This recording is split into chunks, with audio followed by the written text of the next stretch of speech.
Sarah décida de donner Agar à Abraham comme femme. Bible est claire wana. Parce que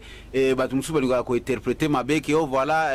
ezalaki ekobo nzambe soki aboyisaki ke roi Abimelech asala ekobo na mwasi ya nani ya camarade na Ibrahim ndenge ne ko ndima siko camarade na Ibrahim nde asala ekobo na Agar soki nzambe wana za juste non nzambe lokola tikali juste yango nde aboyaki peke il faut Abraham asala ekobo te yango Sarah pesa ki azala mwasi na ya pesa ki Agar comme mwasi na ye. Bible Genèse chapitre 16 verset 3.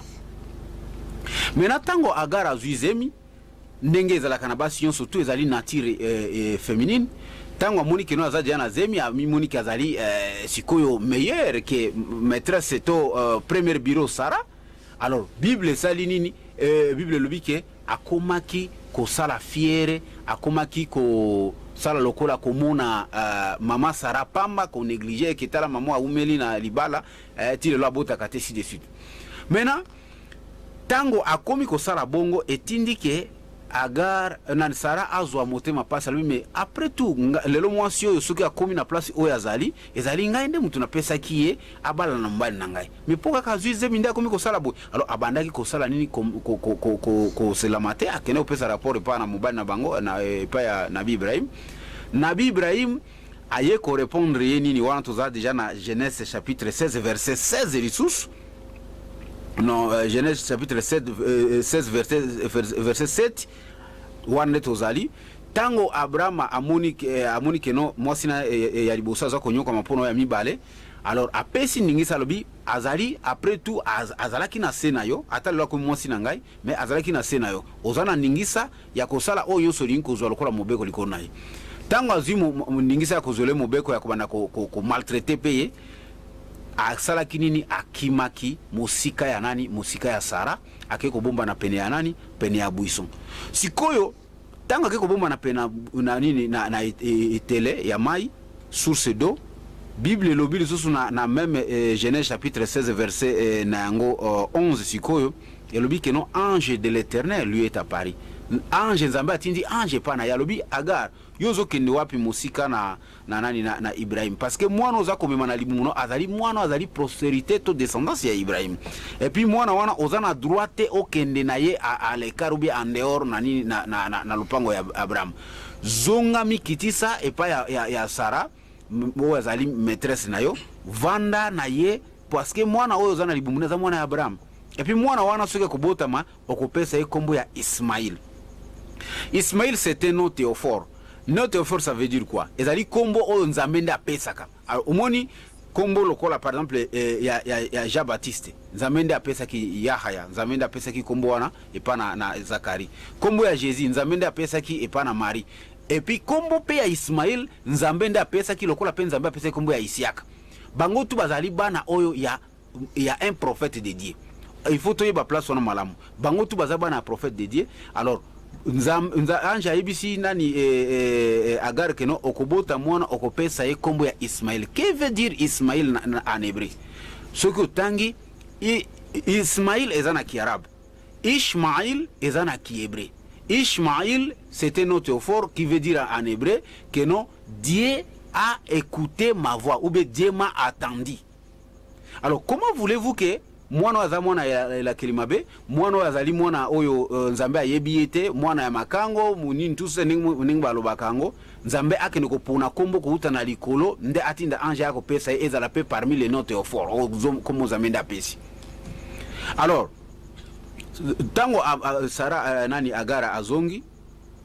aye ko vanda ko se soumettre nenge ange pesa ki ningisa aye ko botela nani Nabi Ibrahim mwana Ismaïl wana tozana Genèse ko chapitre 16 wana kaka me verset 16 pi Ibrahimu abotaki azwaki mwana na liboso Ismaïl tango azana âge ya 86 ans. Maintenant na Genèse chapitre 21 verset 5 elobi que non Abraham aye kozwa Isiaka mwana ya mibale na tango azana âge nini azana âge ya Satan, c'est-à-dire awa tonento la sabatumbalamo que non mwana wana Ismaël azaki mwana la kelima bete ninga to alobaka et puis pona kola sekezaki mwana la kelima bete nde omoni que non Abrahama asengaki meme nzambe na tina na nani na tina na nani na Ismaïl asambelaki na tina na Ismaïl soko tangi na Genèse chapitre 17 verset 18 elobi ke non Abrahama atombolaki miso likolo abondeli nzambe na tina na Ismaïl parce que tango Ismaïl abimi après koyoka na tango ezalaki te siko tango abotami abimi na nani na ndako ya Sara parce que Sara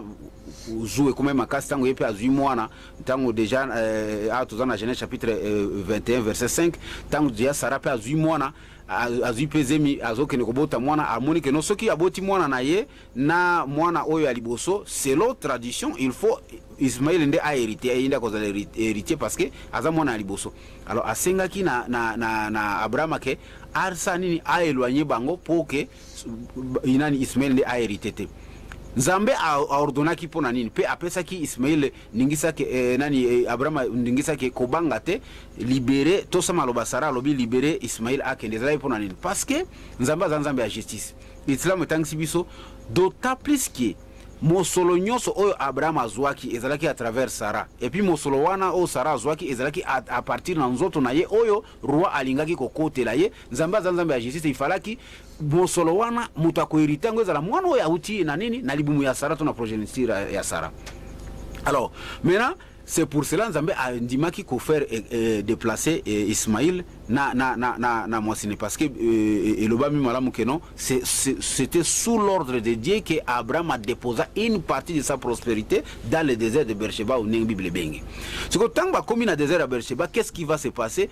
Mwana bandaki kolela konika makoloni tout ça bona boyo mai zangaki tango mai sili ainsi de suite toyebi histoire wana zali clair mwana tango Nzambe ayaki soko sala miracle mususu atindi susu ange abimisa mai na esika mwana wana konika makolo pa bengi agara ya kozwa mwana pe amelisa ye mai ezalaki susu miracle mususu de plus pona kolakisa toujours que Ismaël pardon azali mwana oyo azalaki mwana elakeli mabete ndenge batu mususu balobaka ngo pe azalaki mwana oyo alakelamaki mabe na Nzambe te. Alors nde yango tolobi ke no na kati na Genèse chapitre 17 verset 18 Abraham asambelaki pona Ismaël ke Nzambe asala nini Nzambe apambola Ismaël pe azale longo na Ismaël abongela Ismaël na 20 Nzambe a répondre à exaucer alobi concernant Ismaël j'étais attendu et je vous ai exaucé. Voici, je les multiplierai à l'infini, je les bénirai, ainsi de suite. Après, même bénédiction, après ça qui na Abraham, après ça qui na Ismaël. Maintenant, tolingi to kene na shit na biso na conclusion koluka koyeba. Maintenant, qui de ces deux-là, de ces enfants-là, d'Ismaël et d'Abraham, entre Ismaël et Isaac, naninde azalaki sujet ya nini ya kokabe mambeka. Alors, ce qui total na Coran chapitre 37, verset 101, je pense que ezali clair pour ngonga tonento tangango mena moni ngonga eke makasi. Coran chapitre 30 verset 101 Nzambe azako annoncer ndenge nini apesa ki bonne nouvelle na Abraham pona kobota mwana na Ismaël et puis ndenge ni apesa ki ndingisa ya ko égorger fils unique na ye parce que quand on parle d'un fils unique ezatang mutazana nini azana mwana te. Tango zaka na mwana moko nde balabi aza unique soki bakomi bali bakoza unique te c'est-à-dire komi na deux fils. Alors Nzambe alobi na Ibrahim akata mwana na sacrifier mwana na ye oyo azalaki fils unique tango zaki na no ye moko et puis batumsu bakanisaka keno Abraham alingaki Ismaël te yango moni même soki ne tolobaki awa otangi yango lisusu na Genèse chapitre 17 verset 16 ou verset 17 okuta keno Nzambe azalaki kopesa Abraham sango ya mbotama ya Isiaka mais Abraham atiki no sujet na Isiaka pona komona ke alingaki Ismaël mingi abanina kosambela lisusu pona tina na Ismaël nde Nzambe ko répondre na 20 kabi pona Ismaël na sina yokio pe na sina ya nolio déjà akopambola ma akozala bakoza papa mabote bele niso kaka nenga pesa kina Abraham David na pe naza ko annoncer ko bota ma mwana mususu ya mibale kozala Isiaka. Maintenant ce que tali na Coran chapitre 37 verset 112 sikoyo c'est 12e verset ya 37e chapitre ya Coran okuta sikoyo keno awande place oyo Isiaka ayeko botama sikoyo Isiaka ayeko botama. Alors Bible pe lobi keno na Genèse chapitre na yango 21 verset 5 Abraham abotaki Isiaka na tango azaki na Satan, et puis Genèse chapitre 16 verset 16 et lobi que non Abraham abotaki Ismaël tango azaki na âge ya 86 ans. Maintenant conclusion, mwana oyo balobi Bible lobi fils unique, si bien que na Bible na Genèse chapitre 22 verset 2 et lobi fils unique wana tie kombo ya Isaac ezali juste pona koloba oyo ezali zuwa to likunya entre deux tribus ba arabe na ba israélite to ba juif. Alors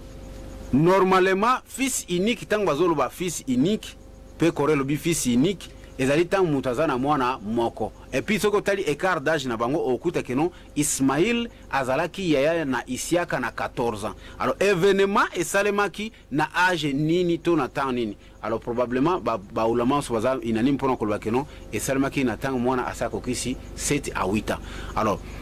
mwana oyo azalaki sujet ya sacrifice ezalaki tango Abraham azalaki nano na mwana moko. Alors soki Abraham azalaki na mwana moko to fils unique, ça veut dire que mwana wana ezalaki nani? Ezalaki Ismaël, parce que Bible na Coran yote ndimeni que non mwana azalaki mwana liboso ezalaki Ismaël, et puis Ismaël azalaki mwana elakile mabete ningi bato mususu balobaka. Et pour finir okoki meme kozwa valeur ya mama Agar wana oyo bato baza ko négliger lelo soki otali yango na kati na Galate chapitre na yango 4 verset 24 à 25 okuta apôtre Paul aza koloba nini pona makambo ya mama Agar wana. Apôtre Paul alobi wana za très important photo tanga tango muke malgengo ngeki Galate chapitre 4 verset 24 et lobi apôtre Paul alobi boy alobi ces choses-là sont allégoriques car ces femmes sont des alliances. L'une du mont Sinaï Afata pour la servitude c'est Agar, car Agar c'est le mont Sinaï en Arabie et elle correspond à Jérusalem actuelle qui est dans la servitude avec ses enfants. Donc après ata Polo alozoko confirmer ngo pana batu ya Galate alobi na bangoni na lobi ke pona makambo etali basi mibale ya Abraham, parce que lelo batu bayi bango polele ezalaka te ke o makango na Abraham ou bien muta musala Abraham basi mibale. C'est ça ce que dit la Bible, ainsi que ba juif oyo bazali bana o ba uti na nzela ya mama Sarah. Alors que basi wana mibale baza ko symboliser des alliances. Basi mibale wana Agar bango na Sarah baza ko symboliser des alliances, et puis bango mama Agar nde azali mwasi oyo azali ko synonyme ya nini ya Mont Sinaï. Esika Moïse bando solo na Nzambe Mont Sinaï nde ezali nini synonyme ya mama Agar. Et puis mama Agar wana azako correspondre lelo na valeur actuelle auto yemba kaka Jérusalem to kota, mais ezali nde synonyme to ezako correspondre na mama Agar. Je pense que ngonga eke makasi ngonga ndeza ko pousser biso to koki ko clôturer to ko conclure awalelo que batu ba comprendre que non, même si na Genèse chapitre na yango 22 Genèse chapitre na yango 22 verset 22 25 elobi que non mwana oyo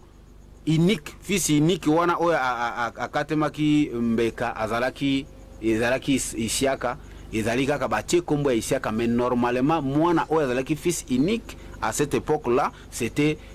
Ismaël. Et puis mutu so zana maele sako sala sentiment to complaisance oyebi ke tango zana mwana moko nde balobi zana fils unique. Metango komi na bana mibale baza su ba fils unique te. Et puis po batu musu balinga soko sala sembla kwa keno non ba kotaka Ismaël te parce que zai mwana ya makango be mwana ya ilakeli to sto mwana ke bazalaki bana mwana makango te ezaki pe mwana ya malédiction te ezaki bana mwana o azalaki beni na Nzambe lokola bana yonso pe azalaki prophète de Dieu. Je pense que tokoko suksa awa lelo pona ngonga. Le reste va continuer encore après. Ceux qui ont besoin ya kotuna ba mituna ba ko préparer ba mituna na bango Cheikh Nabiso Youssouf Azali wana mieux placé des prédicateurs à cause la disponible pour na ko yebana na ko répondre na ba question wana inchallah. Naam, salamu alaykum wa rahmatullahi wa barakatuh. Wa alaykum salam wa rahmatullahi wa barakatuh. Alhamdulillahi rabbil alamin, wassalatu wassalamu ala rasulillahi sallallahu alaihi wasallam wa ba'd. na remercier Kolonzambe na sengi pe Kimiango Loboto wa Kolonzambe ezonga isika ya ntoma na biso Muhammadin esukele pana ete kende pe likole batu yanda ko na ye likole ba ekoli likole ba ndimi banso kino mokole suka amene Nzambe andi bela biso mabondeli na bokuse na kanisi matea esi etemi chaque mutu asi a buki place oya yokelami sikoyo matea etemi kitoko mingi o etemi na ami regional beti ndeko beta mutu nyonso ayoki parti na ye na makanisi na ye na mayele na ye inshallah oyo kotikala soki okozala na testo ou soit okozala na motuna okoki kotuna ba numero ezali numero ya amiri ezali numero ya ngai imam prédicateur ya mosquée centrale ya Durba ezali numero ya Sheikh Juma lokoli ezali lokuli okoki ko tinda ata na message o soit kotuna kobenga inshallah bakopesa yo yano poto morning ngana biso deja ezali ya kokoka tokoki tolekisa ngana biso te po boye ba bien que moto oyo akatamaki akendaki aba katie mbeka pona Nzambe ezalaki nde Ismaïla ezalaka Ishaka te pona nini Bible se témoigner bien que mwana unique nde yango soki bokolinga kotuna 082 07 17 306 oyo ezali pona imam prédicateur 082 07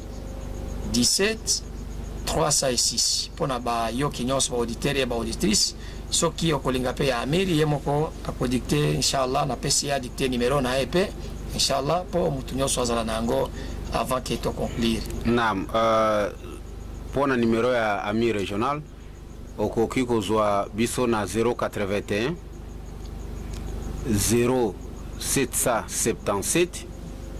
331 tozongeli sus pona boyoki malam numéro ya ami régional Juma Abdallah ezali 081 0777 331 wana okozwa biso soki ba mituna ezali okotuna tokopesa yo biyano parce que franchement tozaki na mingi ya koloba mengonga nde eza muke problème ezali te. OK, nakanisi avant tosenga dua nakopesa ta une minute esika ya Imam Juma inshallah asolola ata muke pona nini po avant tosenga dua inshallah. السلام عليكم ورحمة الله وبركاته. وعليكم السلام ورحمة الله وبركاته. الحمد لله رب العالمين والصلاة والسلام على رسول الله صلى الله عليه وسلم. Mingi ya kulubezate ezalaka oyo ayokaki vraiment ati yango na considération po maloba ya Nzambe ezalaka nde kotanga so tokombaka eza mpona kotangisa bato maloba ya Nzambe bato bayeba maloba ya Nzambe o soki motoke contraire oye na enseignement na yo en dehors ya oyo komami na buku ya Nzambe yebaki ya mokolo ya soka kozongela yo moko tokom okozwa malédiction ya Nzambe likolo ya makambo ozomema nango na église partout na nzela na misala partout vraiment maloba ya Nzambe to garder yango na ndenge ya bien na compression ya bien oyo ko faciliter biso mpona kati ya Coran Nzambe moko ayebisi biso ke maloba na ye totia yango liboso ya makambo nyonso totia sentiment te totia makambo ya famille te tuko makambo ya kutime te maloba ya Nzambe nde eza likolo ya makambo nyonso tu oyo yango nde euti epai ya Nzambe mokeli ya bikelamu nyonso oyo toza komona na oyo toza komona te inshallah vraiment mateya nyonso eteyamaki na char prochainement tokokontinue na sujet oyo mpona kolakisa ndenge nini makambo esukaki inshallah ndenge nini Abraham akomaki ti na décision na kokata mwana na ekingo na ndenge nini Allah subhana aki koremplacer Nabi Ismail alayhi salam na nyama wana alhamdulillah rabbil alamin. Naam, she eloko moko na neki na bosa na muke pona ba landi na biso ba bosa na teke biso ba musulman tozali contre nabi to prophète ya Nzambe na kombo ya Isiaka te parce que azali mwana ya prophète Ibrahim pa azali ye moko prophète na kati na Islam. No. Alors biso ba musulman toza contre yete to yete ko solola keno toza contre ye mais to yega ko leksa keno qui de deux entre yena yana Ismail nanda zalaki sujet ya nini ya sacrifice de l'octoné to faire comprendre bandimi yango wana po bayeba ke non balo bateki ba musulman bazala contre isiaka no bango so ba prophète na kati na Islam. Naam, inshallah tozali ko planifier pona nini pona biso ko pesa bino ba programme na biso to ko banda koleka awa na television na biso ya Beko TV inshallah to ko pesa bino programme nyoso wana tozali ko senga na ba musulman mingi soutien ansarullah babosana te ko supporter biso pona koleka kana bisika oyo pona ko pesa sango malamu bisika biso oyo bozali kolanda biso nzambe azala na bino elongo apambola pe mutu oyo asalela ki biso initiative ya kofungola